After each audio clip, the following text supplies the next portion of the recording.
Okay, I gotta get my voice together for this one, y'all. Let me drink a little something. Y'all ready? Here we go. Hey, I'm Cara D. Thank you for coming to have Girl Talk with me on my podcast, I'm My Feelings. I'll be discussing things that'll have you reflecting, but also have you intrigued. Have a seat and let's start this healing journey together. And also remember, the growth never stops. 16 carriages driving away while I watch them ride with my dreams away to the summer sunset on a holy night on a long black road. All the tears I fight. 16 carriages driving away while I watch them ride with my dreams away to the summer sunset on a holy night on a long black road. All the tears I fight. Hi you guys, it's Cara. Welcome back to another episode of I'm My Feelings. How are you guys doing this week? I'm gonna just say today, period. But overall, how y'all doing? Me, how you doing? Shout out to Wendy. I'm okay. We're gonna unpack on my little rendezvous this week. Let me stop playing like I just had an oh so exciting week. I really didn't do too much, but emotionally we're gonna unpack, let you know like how I've been feeling, things of that sort. So let's go ahead and get into it. So my week, it has been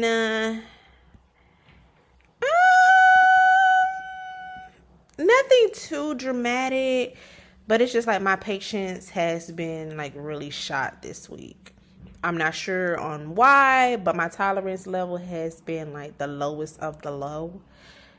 It was really bad to the point where like I found myself just like staying to myself, shutting out everybody. Like if I was on the phone with you, trust and believe, maybe I probably wasn't on the phone with you no more than 10 to 15 minutes. I'll be like, all right, well, I was listening to music, so I'm gonna call you back. And like I can kind of tell people was getting irritated with me when it came to that, but I didn't want to like project my energy off on other people just because my energy level wasn't up to par. I'm gonna put it that way. I hope like the people that I'm close with, they didn't feel any type of way about it. I hope they just like understood, well, she just don't feel like being bothered at this point. I hope so. Can I become moody? Yes, I can. Do I get into like this hermit? Do I get into a hermit mode? I do. I find myself doing that a lot. Do it? Does it make it right? Because I find myself doing it to a certain extent. I guess it all just depends on the person and how they feel about me distancing myself for maybe like a day or so. But it was just like, it was this whole week. I just didn't feel like being bothered.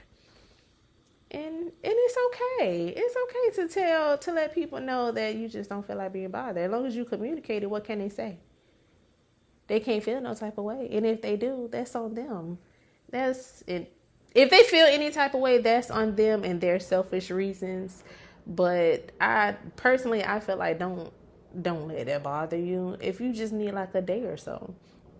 Because a lot of times people, places, and things can drain you. Can and will drain you if you let it. And I'm not going to allow it to. So that's when I go into hermit mode. But just like, yeah, my tolerance level has just been in the depths of hell this week. It has been in the depths of hell this week. But it is what it is. It is what it is. Okay, so y'all already know I have some shit to say.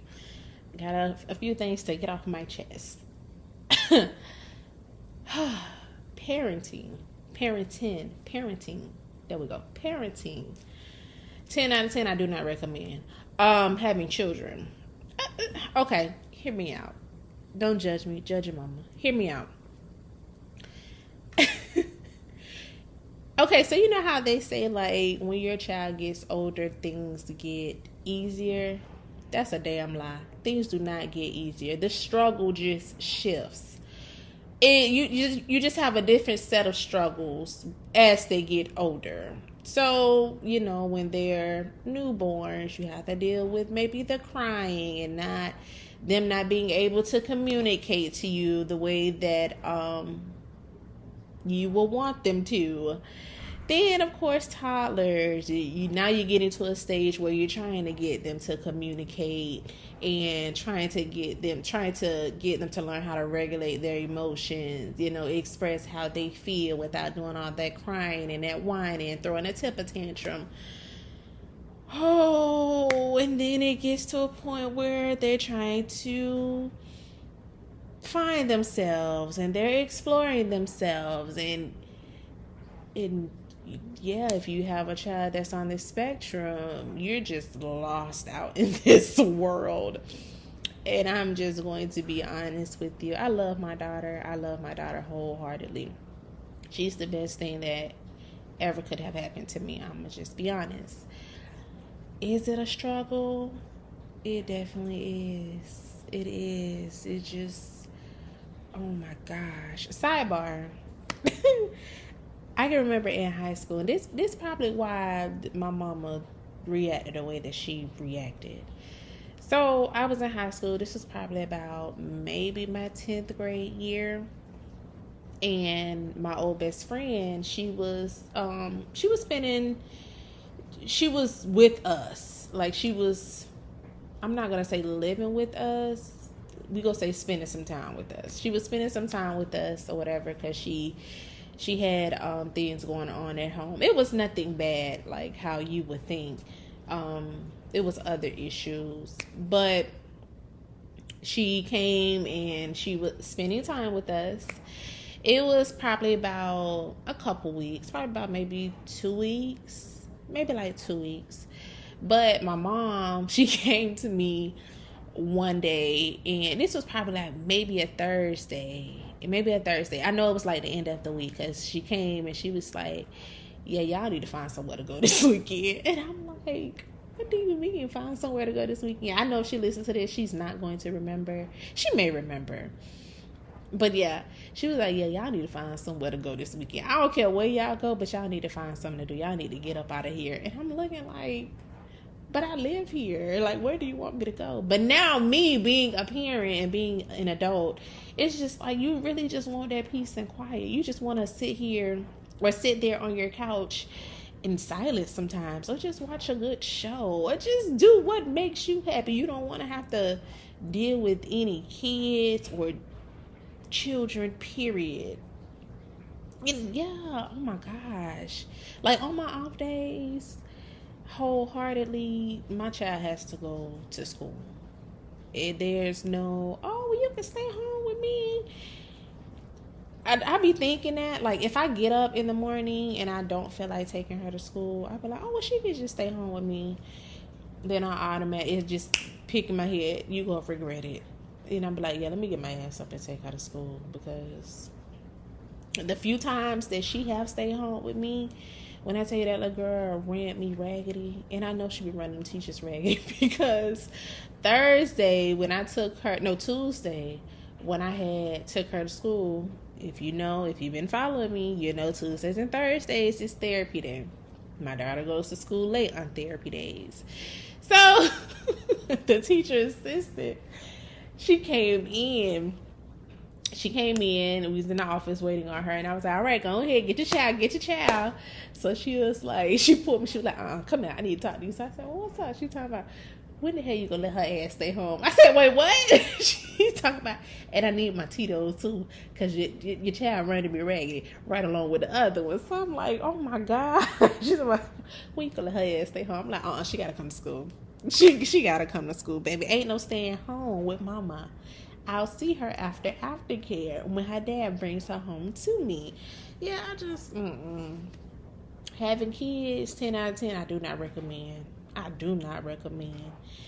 If you can prolong it, baby, prolong it to the best of your abilities.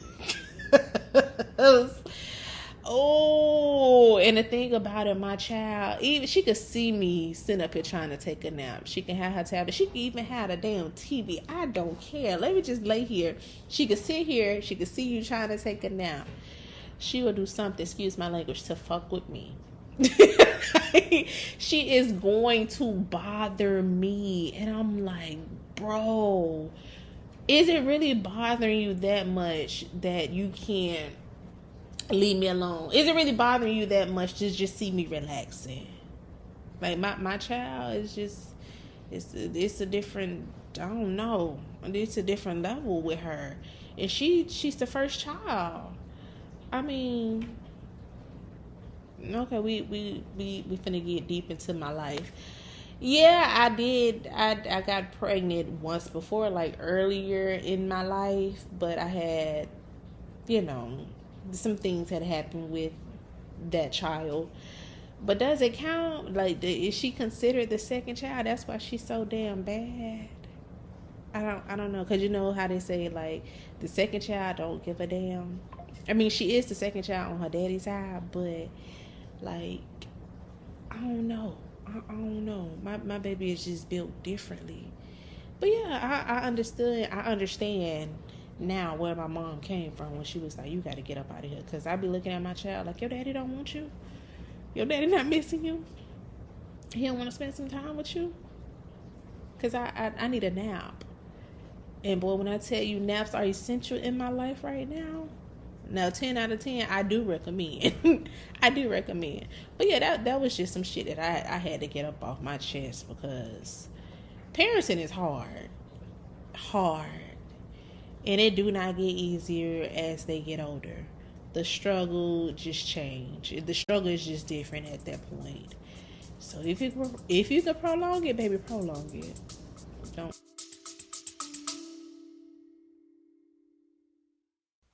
If you have been enjoying this week's episode of I My Feelings thus far, and you would like to give the show some support, please click the link in the show notes below, or consider leaving a review through Apple Podcasts. Now let's go ahead and get back to the show. Yeah. Your freedom is just gone. Gone. It's like you in jail. But it's like a different type of jail. It's like a different type of jail. Like, you still free, but mentally, physically, and emotionally, you're not free. Especially like them early ages. Oh my gosh, you just survive. It's surviving children. And I'm ready to tell my story. I am. Do we have a documentary? Because baby, the shit is real. Okay, so vulnerable moment. This past week, my daughter, she had Spirit Week, where she had to dress up, of course, like different things. So she didn't participate the whole week because her things didn't come in time for Monday, Tuesday, and Wednesday. Sorry, you may hear her in the background.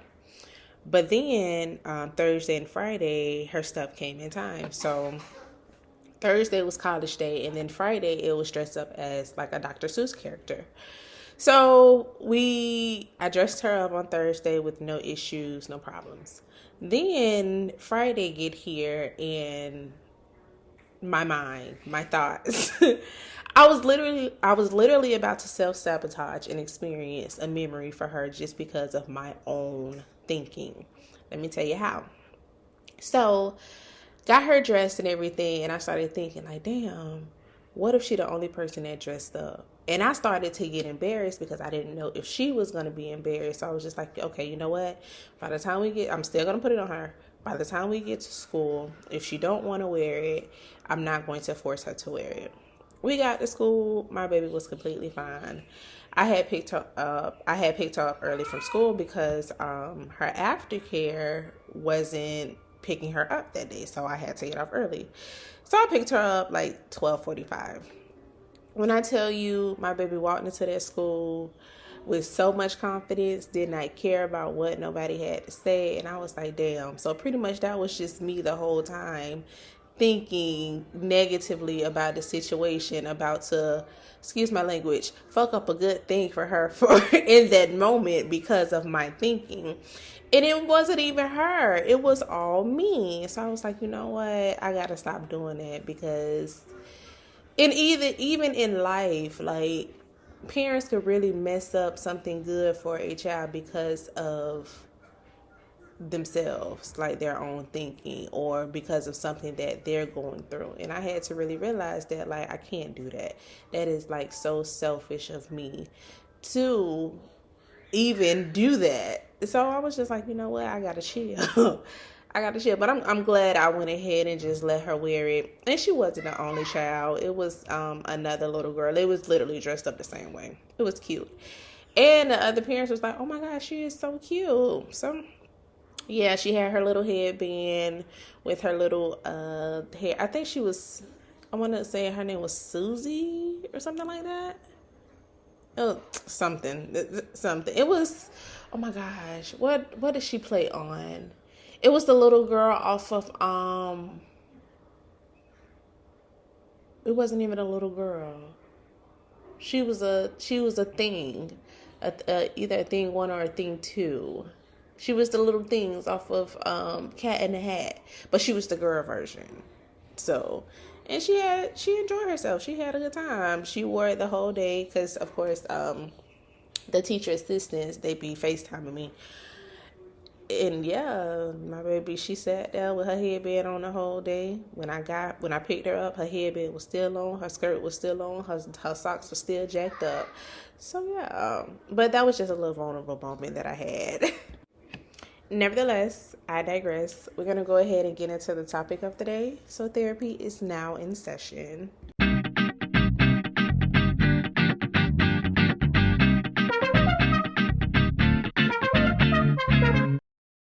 Okay, so we're going to get into ultimatums.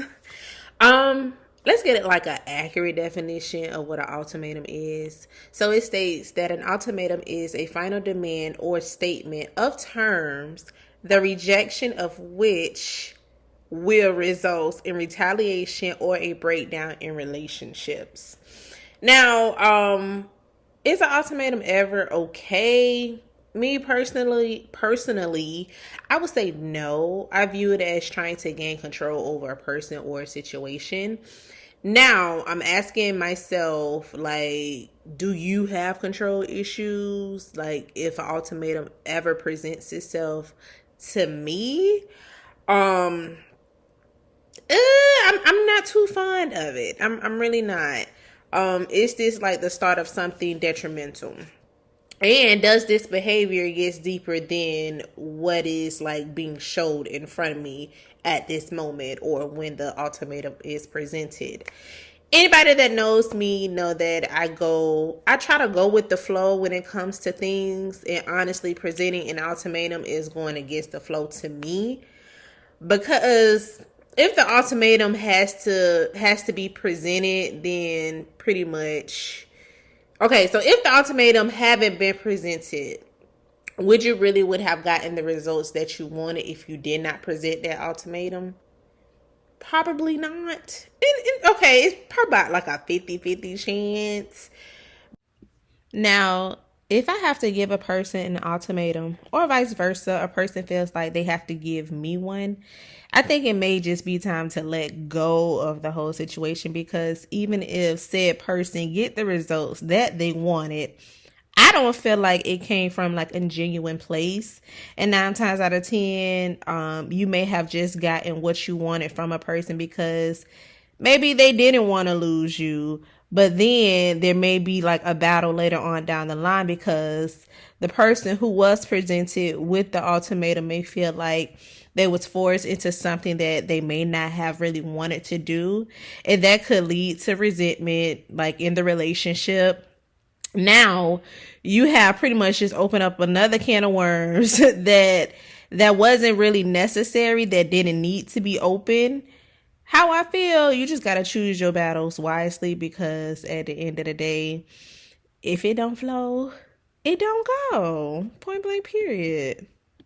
Now, I really want you to really think about it. When an ultimatum is presented, it's presented out of like an act of desperation. Uh, yeah, you may need to go ahead and tap in and do some self-reflecting because firstly, who are you to feel like it's okay to try to force something onto someone? Because I feel like when you try to force something onto someone, especially that, it's like you're taking away. It's like you're taking away their choice to say no. I mean, not necessarily saying no because they always have. But people, you always have an option. You do. You always have an option, but it's just like you're forcing somebody's hand, and people don't like to have their hand forced. At least I know I don't. I like free will. Yeah, if something, okay, for an example, if something is going on and it's like a choice between two people, me and another person, not saying that I'm going through this is just an example. I feel like if a guy have a choice between me and another female, I would rather for you to be honest with me and tell me the truth and give me the option on if I want to be in this entanglement or not, then rather than pretty much keeping it to yourself, going behind my back, sneaking around, and I really don't know. Because guess what? At the end of the day, say you do come to me being honest, laying it all on the table. Well, you know, I do have feelings for two people, yada, yada, yada, blase, blase, blase. I may actually be okay with being in that entanglement. I may just be like, okay, well, you know what? I really did want a relationship anyways, but I do like your company. I do like when you're around. I do like the time that you and I spend together. But I don't necessarily want to be in a relationship right now, but I still do want you around. Like, you would be surprised. Like, you will honestly be surprised by what people are okay with. But when you turn around and try to force their hand when it comes to certain situations that that you're trying to control, it's like, no, it's not gonna work. It's not gonna work. But that's neither here nor there. We're going to go ahead and move into our self-care session.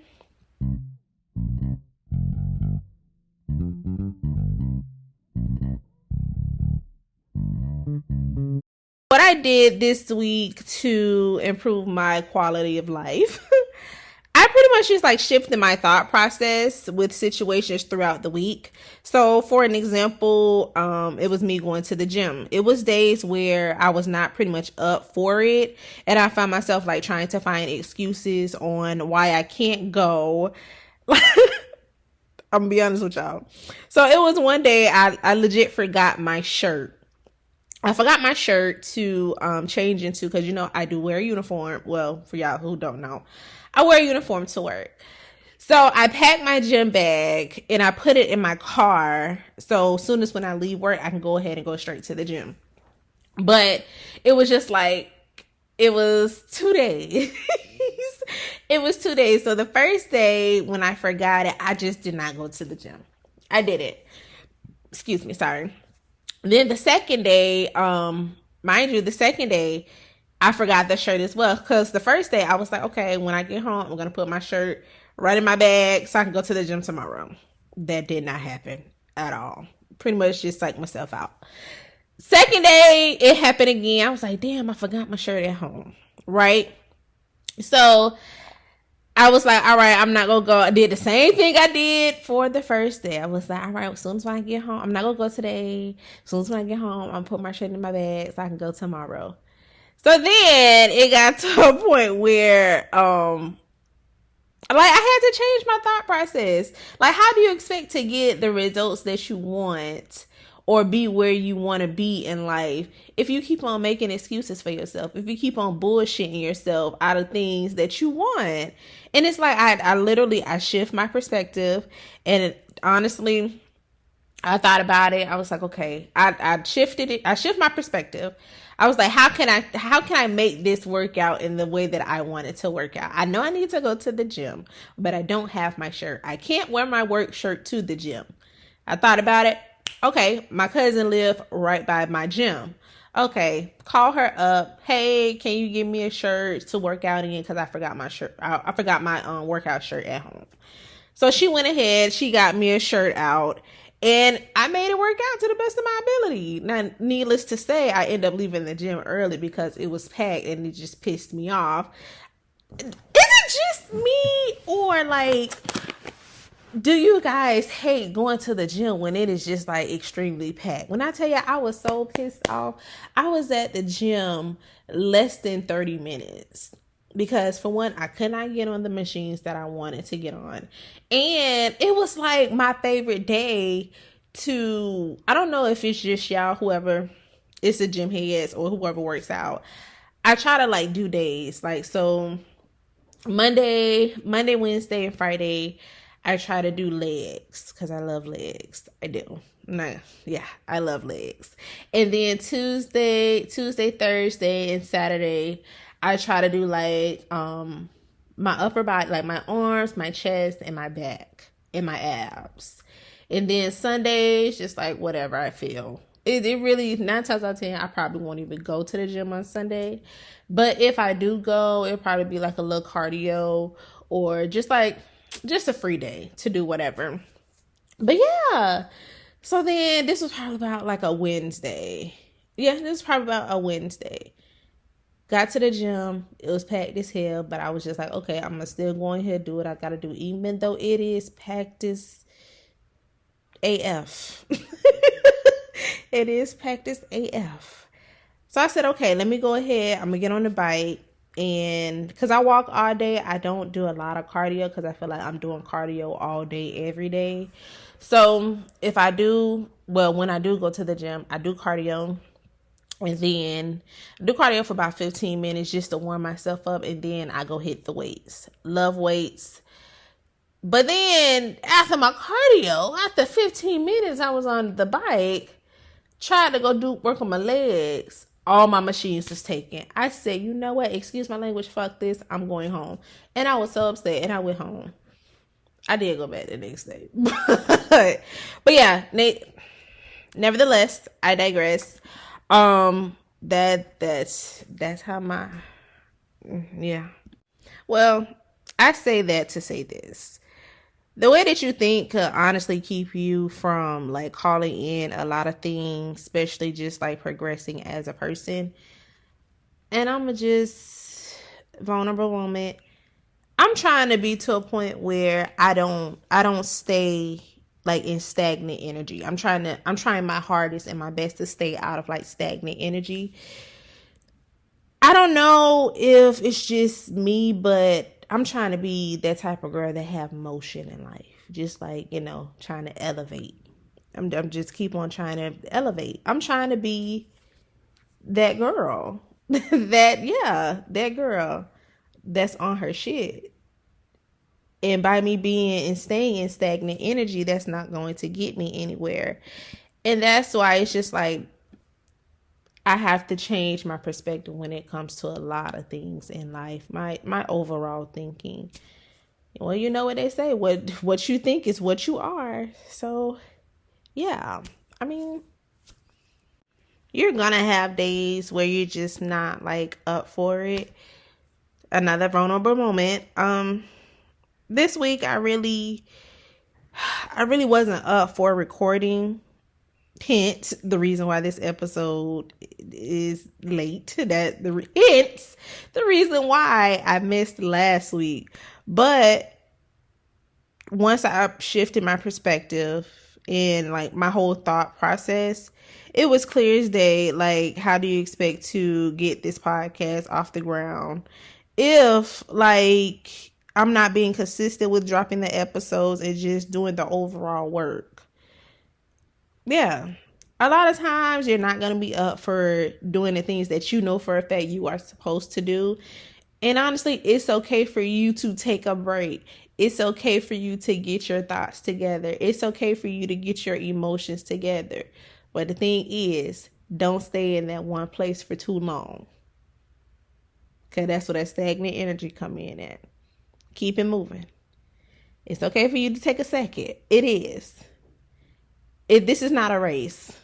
Like, your own journey is not a race. You take it one day at a time. And that's what I'm learning. Take it one day at a time. And where I got that from, at work. It's just like I have a lot of streets to do. And I get to a point where I'm like, well, damn, when is this going to be over? And then it automatically comes in my head, just take it one street at a time. And before you know it, you're going to be exactly where you need to be. Done with the whole damn route. Just take it one day at a time. This is not a race. Your journey is your journey. You're not in competition with anybody when it comes to your journey. Okay? So with that being said, we're going to move to the song of the week, which of course is Beyonce's 16 Carriages. But it's not the original version. It's the mashup version. Of course. The one that you've been seeing like on social media. That thing is hitting. It's hitting on a totally different level. And when I listen to it, I get in good spirits. Y'all should check it out. Y'all should. But that concludes our therapy session for today. Please don't forget to rate, review, and subscribe. And I will see you next week. Toodles!